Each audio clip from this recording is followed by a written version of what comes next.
The sky was heavy with grey clouds as rain drizzled over the open countryside. Arjun wiped the sweat and mist from his brow as he loaded a sack of spoiled vegetables onto his aging tractor. The past few months had been brutal. Crop failure, rising debts, and now the threat of losing his family land.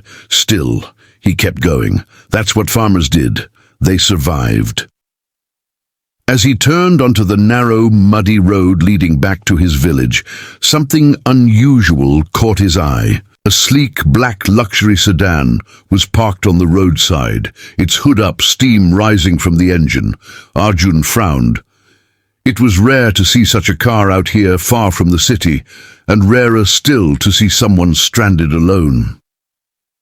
As he approached, he saw her, a young woman in a crisp blazer and expensive-looking shoes, pacing in frustration beside the car. Her phone was in the air, probably searching for signal. "Need help?" Arjun called out as he stopped his tractor nearby. The woman turned, startled. She looked at him, his dirt-covered clothes, rubber slippers and sunburnt face. For a second her eyes hesitated, unsure whether to trust him. Then she gave a small nod. "The car just died. No signal, and I have no idea what's wrong with it." Arjun walked over without saying another word. He examined the engine while she stood silently under a small umbrella. His hands moved quickly, confidently. Years of fixing broken farming tools had taught him more than any mechanic ever could. After a few minutes, he spotted the issue: a loose wire and an overheated coil. He rigged a temporary fix with some tape and a piece of wire from his own toolkit. "Try it now," he said. She slid into the driver's seat and turned the key. The engine sputtered, then came alive with a roar. She looked up in surprise, then smiled genuinely. "You fixed it?" Arjun nodded modestly. "It should get you to the city, but have it properly checked soon." She stepped out, reaching for her purse. "Let me pay you. Seriously, I don't know what I'd have done." But Arjun shook his head. "No need, just glad you're safe." For a moment, she just stared at him. There was something quiet and strong in his face, something rare in a world full of people, expecting favors in return. "Thank you," she said softly. As he turned back toward his tractor, she paused. "What's your name?" "Arjun," he replied with a smile. She repeated it softly, almost to herself, before driving away. Arjun didn't know her name. He didn't know that she was Alina Mehra, daughter of Rajat Mehra, the billionaire tech giant known across the country. He didn't know that this simple act of kindness was the beginning of a journey that would turn his life upside down. All he knew was that he helped someone who needed it, and that was enough. 3 days had passed since Arjun had helped the stranded city girl.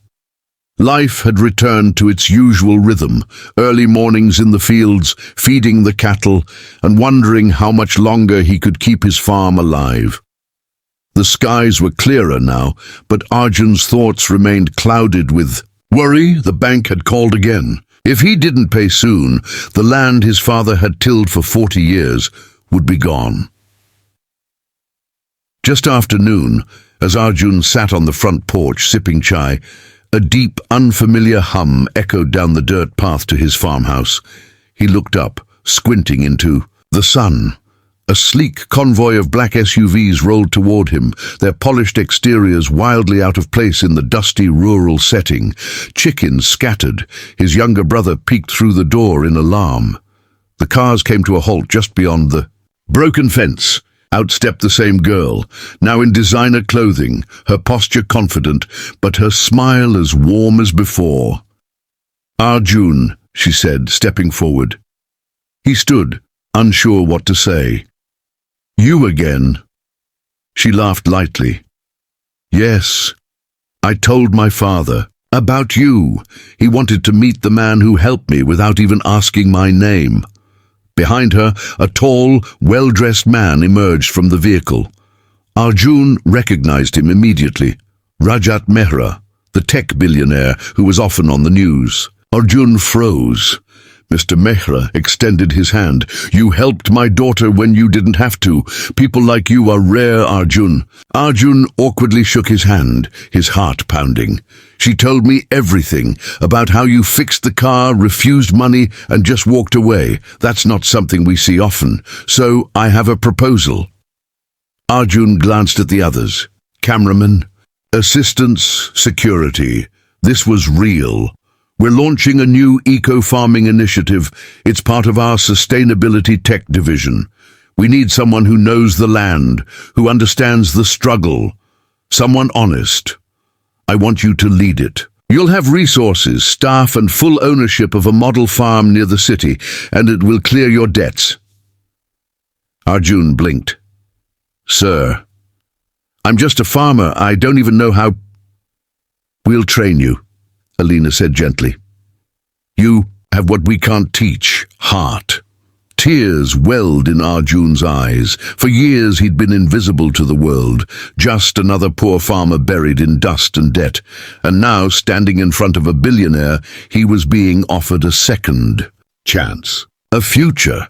I don't know what to say, he whispered. Just say yes, Mr. Mehra smiled. And Arjun did.